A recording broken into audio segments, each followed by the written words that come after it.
2026, 2025, 2024. What's the difference between these years? Well, apart from time, it's also the fact that you are the exact same. It's not just you. I am also guilty of this, okay? I admit, guys, I'm not perfect. Now, that's not to say that in 2 years, I haven't achieved any of my goals, but it's safe to say that most of my goals were unachieved. And I know I'm not the only person in this category. There are a lot of you who are in this category with me. I'm sure some of you are much like me. Maybe you said you were going to learn a new language, French, or you said you were going to start playing a new sport, or you were going to start a new hobby, or a new channel, or a new page, whatever. If one might, you know I'm talking to you. But even if you weren't able to do that in 2025 or 2024, this is 2026 and we are going to do it. You know why? Because we are changing our strategy. Now, I'm not someone who pours out knowledge on things I have absolutely no idea about. So I did have to go to the internet to sort of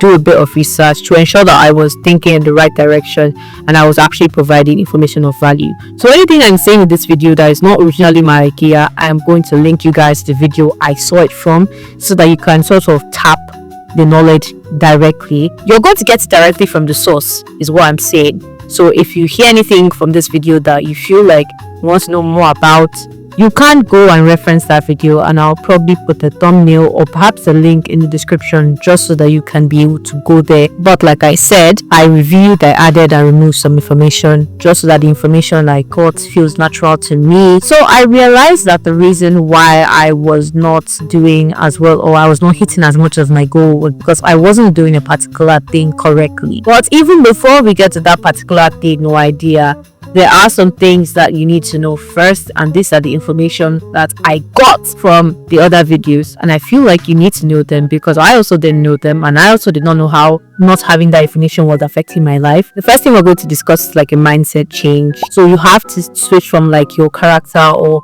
being lackadaisical and leaving things to chance to the mindset of the person that you want to be by the end of this year, or by the middle of this year, or by whatever time of this year. You can't be the exact same person from the past 2 years but keep expecting a different result. Now, did I know this? No. I've been the same stubborn character for as many years as I can remember. Am I going to stop being stubborn? No. But luckily for me, I don't have to stop being stubborn. I just have to change some other things about myself and my mindset to ensure that I'm doing the things I want to get done. So I got this from Tam Kaur. That's me clearly reading because I don't think I pronounced that correctly. So she spoke about having a mission statement so that you kind of understand where you're heading. So she spoke about maybe a mission statement can be, oh, you want to be more consistent this year, or you want to have firmer boundaries, things like that. Have your missions of the year. She also spoke about highlighting behaviors that you were not going to tolerate this year, and things that were an absolute no for me, that you're not going to celebrate from other people, you're not going to celebrate from yourself, things that you are strict on this year that actually ensures that you are going to make a change in your life and in your character and in your approach to decision making and, you know, interacting with other people. One thing that really stood out to me or like hammered at me was that she really spoke about envisioning or embodying the life that you want to have. She actually even said to embody that life for a day. So, you know, dress up as the girl you want to be or the man you want to be. Go out, make decisions in the way that you would make decisions if you were the person that you want to become by the end of the year. So embody that person, which is why I would recommend actually going to go and watch her video because it was actually very entertaining. Then the next thing is to make a vision board. Everyone and their grandma knows what a vision board is, you know. Everyone knows what a vision board is. And for me personally, I never saw the use of a vision board. I have made a vision board before, but I ended up removing it as my wallpaper because I got tired of having it as a wallpaper because it was the same wallpaper. And if you know me, I don't keep my wallpapers or my profile pictures the same for like a very long time. You need to make a vision board. I don't know if you're going to hang yours in your room or if you want to keep it virtual or make it a wallpaper, but you need to make a vision board. But a vision board on its own, from my experience, does not work. So you can't just have only a vision board. After making a vision board, you then need to take the next step, and this brings us to the one thing I was talking about. And this one thing is setting your goals in an effective way. One thing I did differently when I was setting my goals this time was that I set my goals into two different factions: my big picture goals and my things to do / habit goal. My big picture goals were the things I want to achieve by the end of the year. It doesn't really say how I'm going to achieve those things, just the way we usually write it, that, oh, I want to do this. And then my habit goals were things I wanted to do across the year. So they were more in depth as to the habits I wanted to develop. I want to start exercising. I want to start journaling. I want to start being more serious with my friends. So for example, my big picture goal is to write a book this year or write 2 web novels this year. My habit goals were working out and so on and so forth. It's important that you take what I'm saying, but then you also apply it in a way that applies to you. Let's imagine you are someone who likes more in-depth explanation. So you can also break down your big picture goals into more achievable segments that can then become your habit goal. So for example, let's take the same example of the book, but apply it in this context.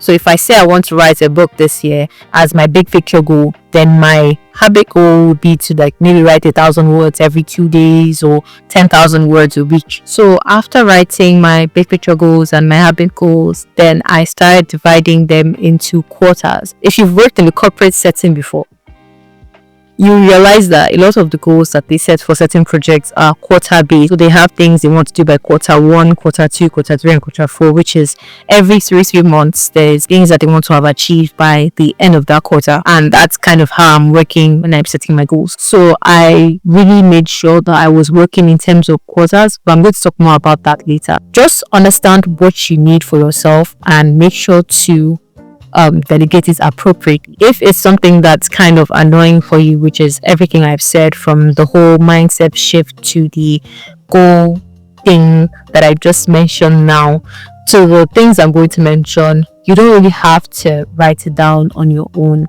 I sort of made a PDF template that you can get for free. Relax. I know you were expecting billing. Chill. It's the beginning of the year. We don't bill at this time. It's January. If you want to get it, it's available with the link in my description, the seller, so you can just get it for free, print it out, or do whatever you want with it. You can write over it if you're using an iPad or something, so you will not have to go through the same confusion and stress that I went through by cancelling and uncancelling inside my journal. So the next thing, which is also a subset of the one thing that I was talking about, reviews. After watching Tam's video, I realized that you actually want to treat yourself more like a business, which is something that I was already planning to do without seeing her video, but her video just made me really hammer in on the idea. And so I said I wanted to do monthly recaps, weekly recaps, and quarterly recaps or reviews to ensure that I was always in tune with the goals I set, right? So weekly reviews help me get a better picture of what I'm doing. So the habits I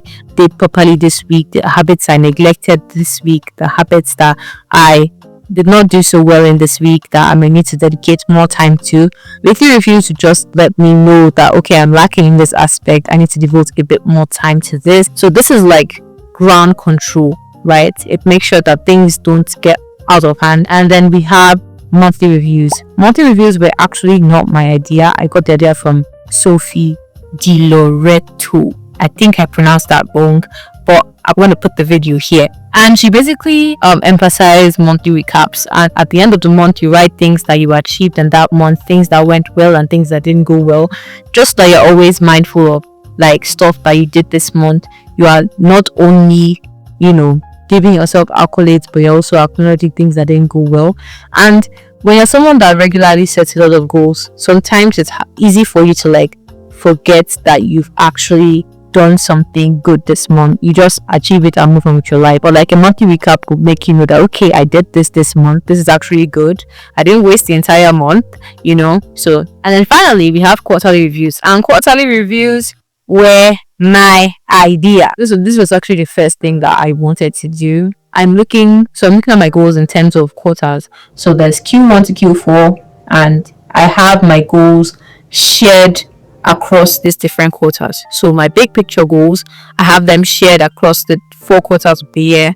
So if I'm saying I want to learn French this year, then that's probably a quarter 3 or quarter 4 goal. So every single big picture goal that you've set, I want you to try to break it down into the different quarters that you have in the year and just see which of them is more suitable. And it also allows you to know which of your goals may have to shift later on.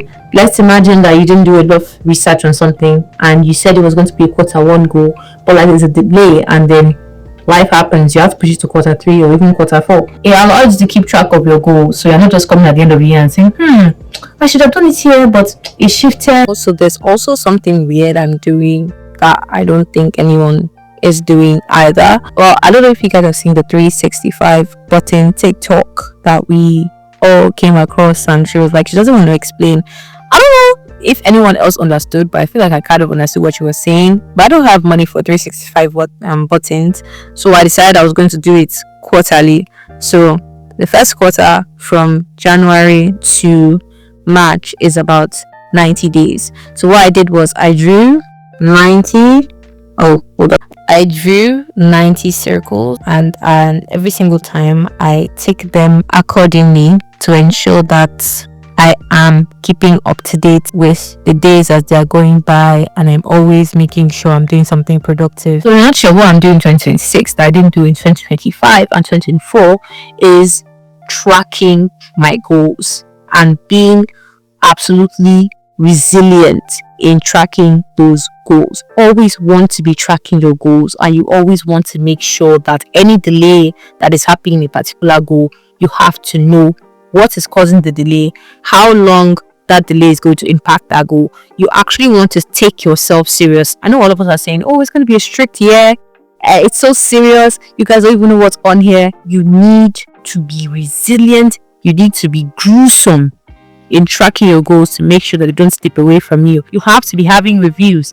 How is this goal going? Is this goal even relevant anymore? Do I need to remove it? Do I need to add another goal?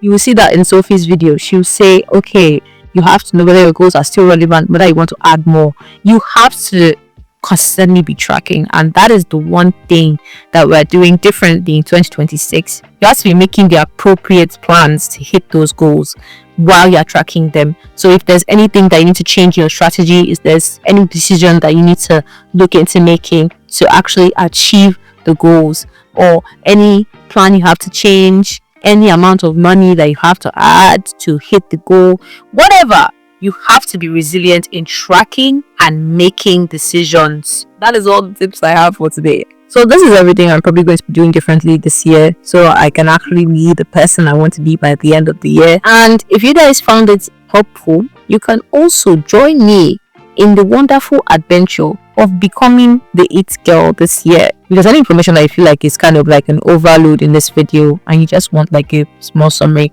like I said, there is a worksheet that is available with a link in the description that is free. You can just download it on, print it on, write whatever goals you have. Thank you guys so much for watching my 2026 revamp video. I told you guys I was coming back. You thought I was lying. I did not lie. Hopefully I'll see you guys in the next video, and it will most likely not be a sit down video. Thank you guys for reaching the end of the video, and I'll catch you guys next time.